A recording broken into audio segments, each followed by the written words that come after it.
Nahum, capítulo 1. La ira vengadora de Dios. Profecía sobre Nínive. Libro de la visión de Nahum, de Elcos. Jehová es Dios celoso y vengador. Jehová es vengador, lleno de indignación. Se venga de sus adversarios y guarda enojo para sus enemigos. Jehová es tardo para la ira y grande en poder, y no tendrá por inocente al culpable. Jehová camina en la tempestad y en el torbellino y en las nubes. Son el polvo de sus pies.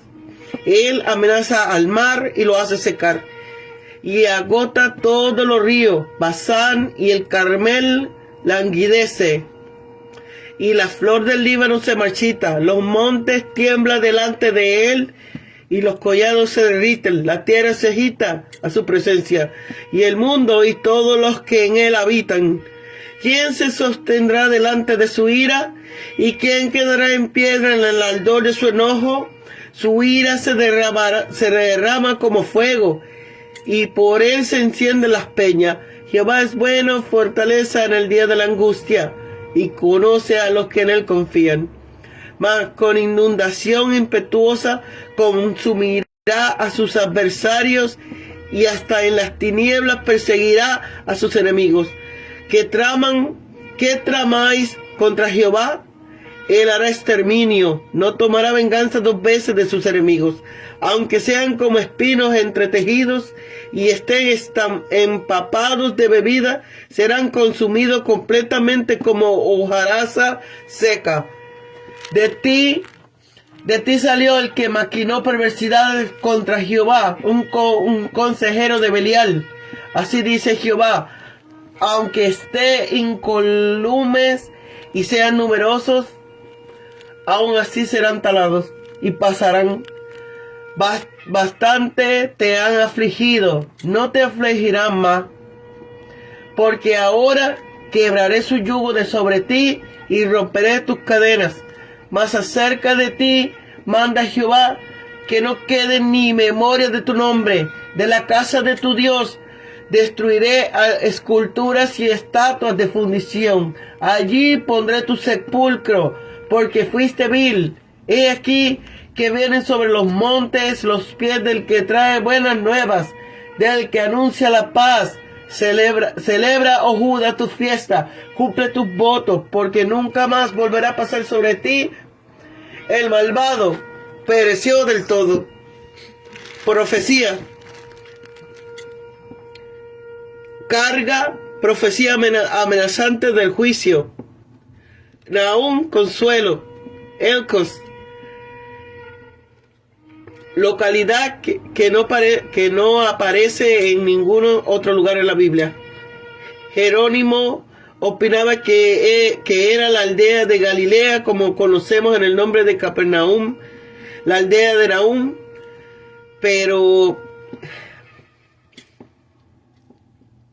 Judá, pues, el silencio de Nahum sobre el reino, su alusión a Sennacherib, que devastó a Judá y atacó infructuosamente a Jerusalén, y el apóstrofe de Judá hace pensar que Nahum era originario del reino meridional.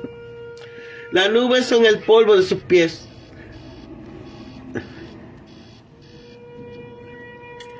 Alusión a una carroza con caballos que marchan con extrema rapidez, envueltos en una nube de polvo.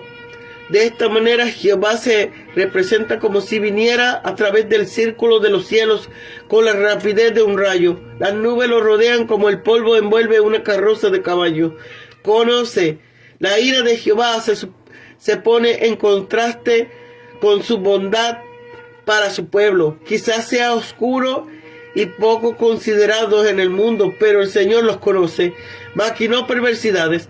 Probablemente se refería a Sennacherib, que había invadido a Judá con un ejército de casi 200,000 hombres e impuesto un gravoso tributo anual. Allí pondré tu sepulcro.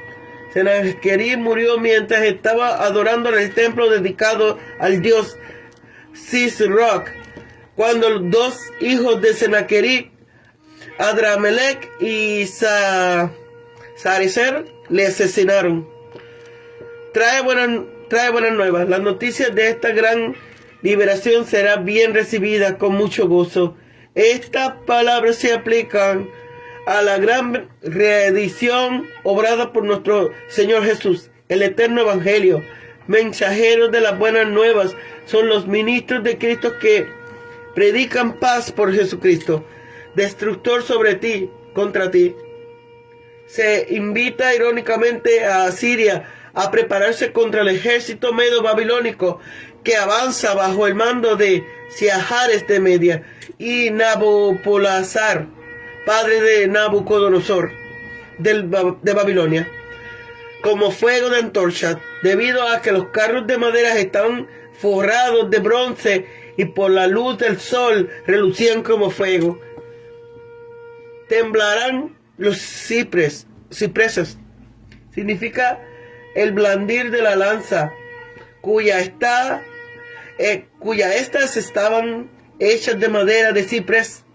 El blandir de la lanza, como el de la espada, tenía por objeto atemorizar a los enemigos, quienes veían el alma que apuntaba hacia todas las direcciones. Las respuestas de los ríos se abrirán. Puertas de los ríos se abrirán. Dicen que Nínive fue anegada por una inundación de tigres. En todo caso, el profeta nos da una descripción muy posible de la invasión y destrucción de Nínive por los invasores babilonios y medos. Soberana. Quizás se aluda al hecho de que la imagen de la diosa Ishtar fue despojada de sus adornos y sacada de su recinto sagrado. Sumido en la oscuridad, tal profanación significaba el fin de su culto.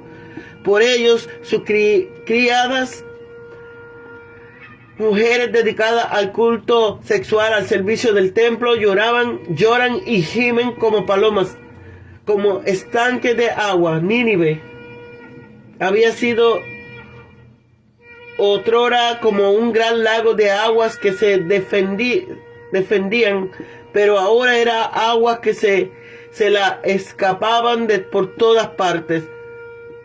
Los defensores de Nínive ya no ofrecen resistencia, sino que huyen de la ciudad por todas partes, como las aguas huyen de los aljibes agrietados. Y no hay modo de detener a los que huyen. Escapan tan aprisa que ninguno se vuelve a mirar atrás. Saquead la plata. Las riquezas de Nínive eran proverbiales. Las crónicas de Babilonia descubiertas hacia el año 1920 dicen que tras la conquista de Nínive fueron incalculables las riquezas de que se apoderaron los asaltantes. Tanto es así que los medos y los babilonios que se apoderaron de la ciudad decoraron sus respectivas capitales, Ecbatana y Babilonia, con oro y plata en cantidad que no ha sido igual en ningún periodo de la historia. León arrebataba. Este versículo nos presenta un cuadro sorprendente de la manera en la cual se realiza la conquista y saqueo sirio. ¿Cuánta gente eran saqueadas por enriquecer a sus cachorros?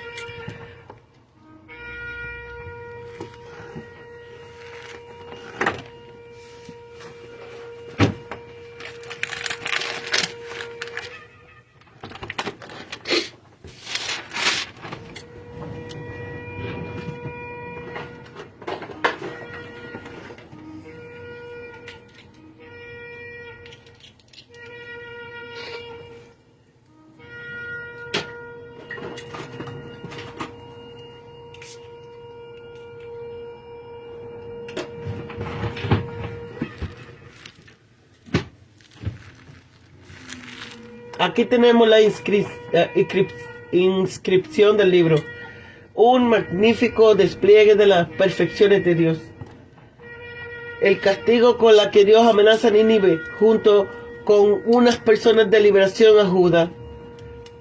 Carga del título. Ya habíamos dicho que la primera palabra es carga. Tenemos una descripción insuperable de la carácter de Dios. Dice, Nínive ya no conoce a Dios. Y por tanto, se le dice que qué clase de Dios es.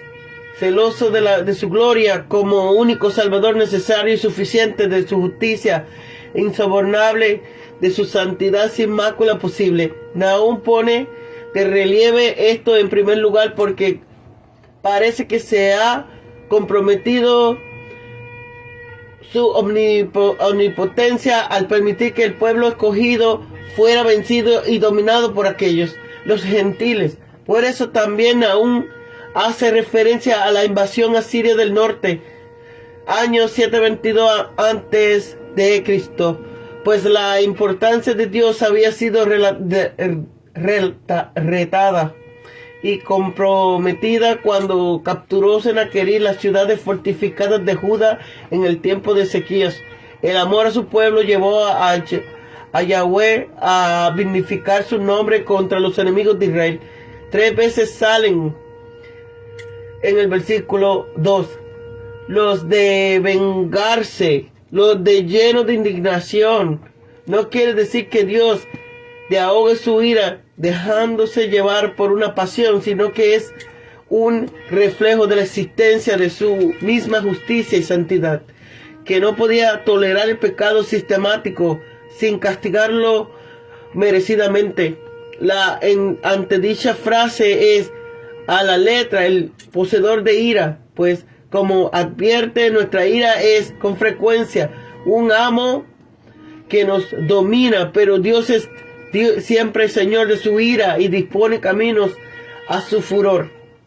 El hebreo dice literalmente igualar, es decir, nivela una senda para su enojo, a fin de que se deslice suavemente sin altibajo hasta su objetivo. Nótese el contraste de este versículo. Aunque Dios es longanime, no es por falta de poder, sino porque como puede verse en sus efectos sobre la naturaleza, la cual manifiesta especialmente su majestad. Las nubes son el polvo de sus pies, es decir, como el polvo de sus pies levantan sus pies como pasa a través del huracán. Dios aparece como escondido en los nubarrones, la cual ante su presencia se deshacen en granizo y rayos. Quizás se oculta en el polvo de sus pies, esa imagen de lo que deshace bajo los pies, como la tierra que pisa nuestros pies. En el versículo 4 y 5 siguen las figuras que describen el poder de Dios sobre la naturaleza. Ante la reprensión de Dios se secan las aguas, como en el Mar Rojo y en el Jordán, o se calman, como hicieron las del mar de Tiberíades, ante la reprensión de Jesucristo. Igualmente hace languidecer los pastos de Basán, las villas del Carmel y las flores del Líbano. Del mismo modo hace temblar los montes al sacudir los fundamentos de la tierra. Todos ellos son también fenómenos del tipo escatológico. El versículo 6 dice literalmente, en presencia de su enojo, ¿quién se mantendrá en pie? ¿Y quién se levantará contra el ardor de su ira? Para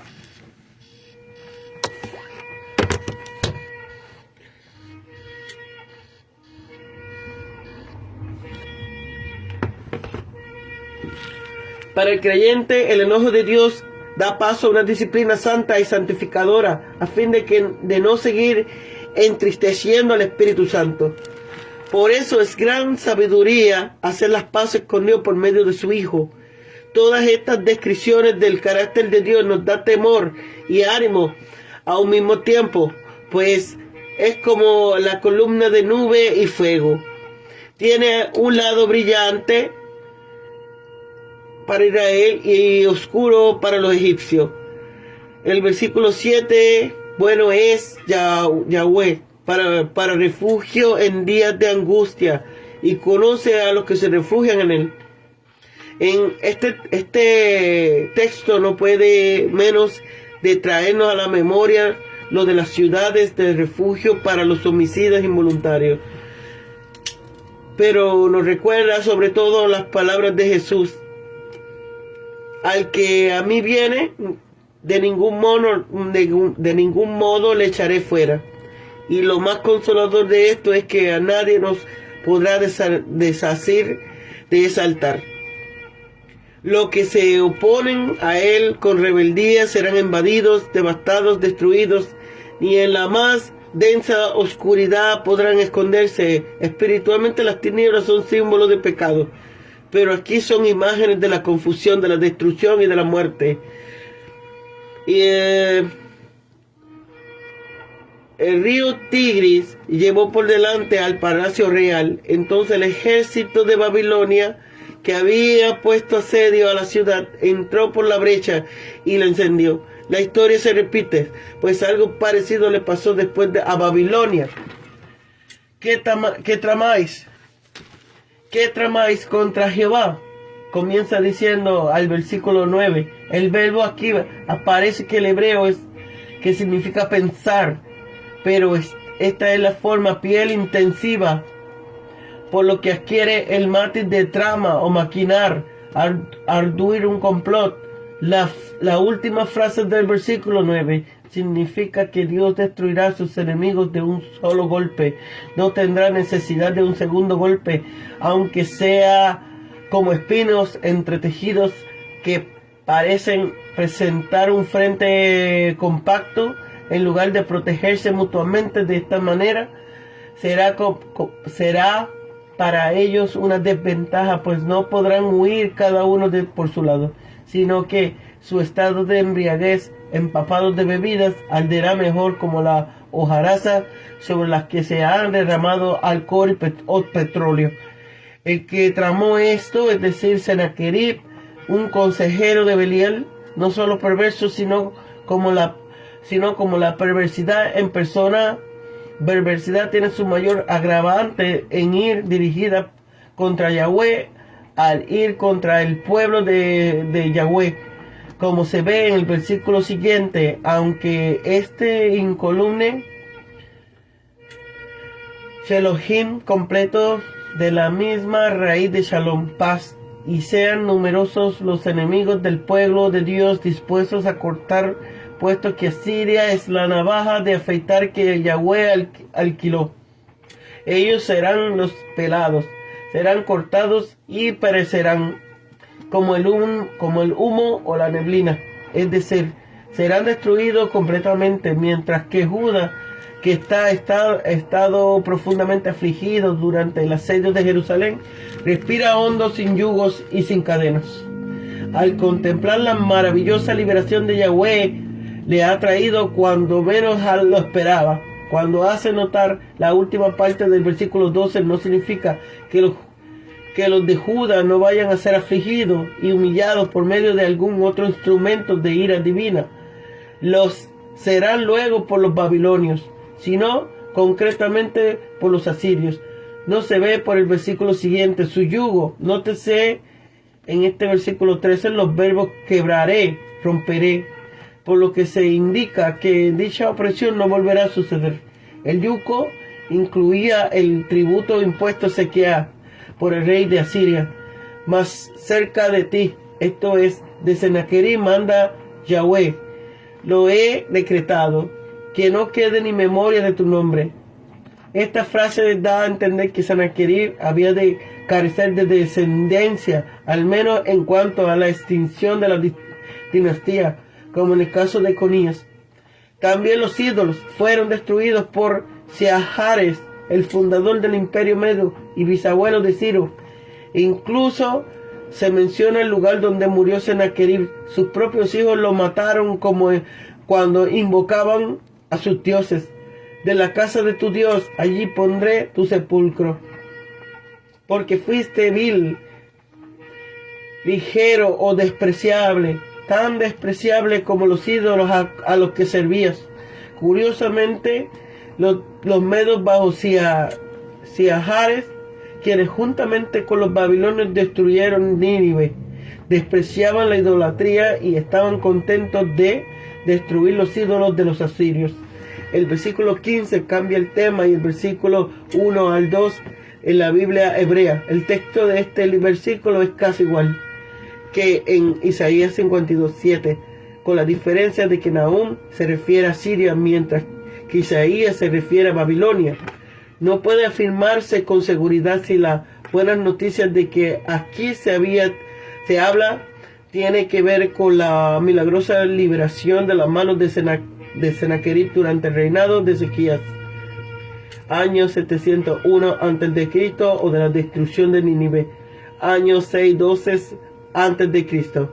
Aunque según lo primero es más probable, ambos hechos podrían estar incluidos. Son buenas noticias de paz donde se cita este versículo. Por eso, libres de lo que les impedía celebrar con gozo sus festividades, los de Judá podrán hacerlo de nuevo y cumplir sus votos a Yahweh.